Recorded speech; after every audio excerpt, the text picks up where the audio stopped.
1993 সালে Zia orphanage trust নামে একটা ট্রাস্ট গঠন করলো অ্যাকর্ডিং টু ল। সেই ট্রাস্টে এই টাকাটা ট্রান্সফার করে দিলেন, প্রধানমন্ত্রীর ত্রাণ তহবিল থেকে ওই ট্রাস্টে ট্রান্সফার করে দিলেন। অর্থাৎ এই তৎকালীন প্রধানমন্ত্রী বেগম খালেদা জিয়ার পার্ট কিন্তু এটুকুই, উনি কিন্তু কোনো মিসঅ্যাপ্রোপ্রিয়েশন বা কনভার্ট বা আইনের ব্যত্যয় ঘটে এমন কোনো কাজ কিন্তু করেন নাই। অ্যাকচুয়ালি দুদুক্ত ডাইরেকশন দিক বা না দিক, আইনজীবীর স্বাধীনতা আছে according to fact, according to law submit করা। এর আগের লয়ার সে যেটা মনে করেছে, কিন্তু আমার কাছে যখন এসছে আমি এই ভুলগুলো পেয়েছিলাম। খালেদা জিয়ার ব্যাপারে আমি বলি, খালেদা জিয়ার ব্যাপারে যদি বলেন, বেগম খালেদা জিয়ার কেস প্রাথমিক ইনিশিয়াল স্টেজেই কোয়াশ হয়ে যাওয়া উচিত। কোর্টের অর্ডারে ওই টাকা কিন্তু ট্রাস্টের ফান্ডেই আবার ফেরত দেওয়া হলো, ট্রাস্টের অ্যাকাউন্টেই চলে গেল। এবং এইটা হচ্ছে বেশ পরে, স্পেসিফিক বলতে পারছি না, কোর্টের অর্ডারে গেছে, তো এটা কোর্টের অর্ডারে ফেরত দিছে। আর হচ্ছে এইখানে যে এই যে বিভিন্ন হাতে গেল টাকাটা, এইটা কিন্তু তাদের যে কনস্টিটিউশন আছে, ট্রাস্টের যে গঠনতন্ত্র আছে, সেখানে 36 এবং 37 ক্লজ 36 এবং 37-এ স্পেসিফিক বলা আছে যে ট্রাস্টের স্বার্থে অন্য কাউকে দিতে পারে টাকা, যদি ট্রাস্টের স্বার্থে ইউজ হয়। এবং 1993 সাল থেকে 2007 পর্যন্ত দুইটা যদি ভাগে ভাগ করি, তাহলে দেখা যাবে যে বেগম জিয়ার পার্টটা ছিল 1991 থেকে 93। সেই পার্টে কী ছিল যে কুয়েতের আমির কিছু টাকা পাঠাইছিল বাংলাদেশি টাকায় 4,44,00,000 টাকা।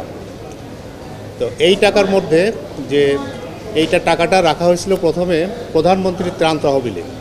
এটা কিন্তু কোনো ব্যক্তিগতভাবে কেউ ইউজ করেনি, প্রধানমন্ত্রীর ত্রাণ তহবিলে রাখা হলো। এরপরে যে এমনকি যদি এইটা মসজিদ বা মন্দির গঠন করতো, সেখানেও বলা হতো যে উনি কনভার্ট করেছে, সেটাও কিন্তু করে নাই। ওনাকে টাকাটা দেওয়া হয়েছিল ট্রাস্ট গঠনের জন্য, এতিমদের ট্রাস্ট গঠনের জন্য। উনি আলটিমেটলি এই টাকাটা এতিমদের ট্রাস্টেই দিয়ে দিল। এরপরের পার্টটা আসছে যে 1993 থেকে 2007 পর্যন্ত এই সময় টাকাটা ওই ট্রাস্টিরা করলো কি, এখানে কিন্তু বেগম জিয়ার পার্ট কিন্তু ওখানে ক্লোজ। তো ট্রাস্টের সাথে ইউজের জন্য তাদেরকে দেওয়া হয়েছিল, সেটা প্রমাণ হয়েছে যে বায়না করেছিল ট্রাস্টের নামে জমি কেনার জন্য।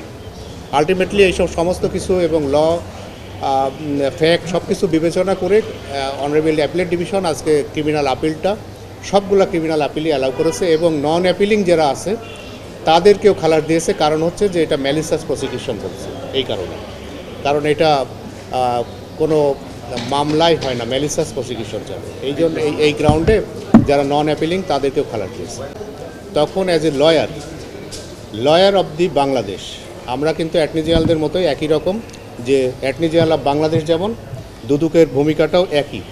সেই ক্ষেত্রে আমার হাতে যখন এসছে, আমার কাজ হচ্ছে অ্যাজ এ কোর্ট অফিসার কোর্টের সামনে সঠিক তথ্যটা তুলে ধরা।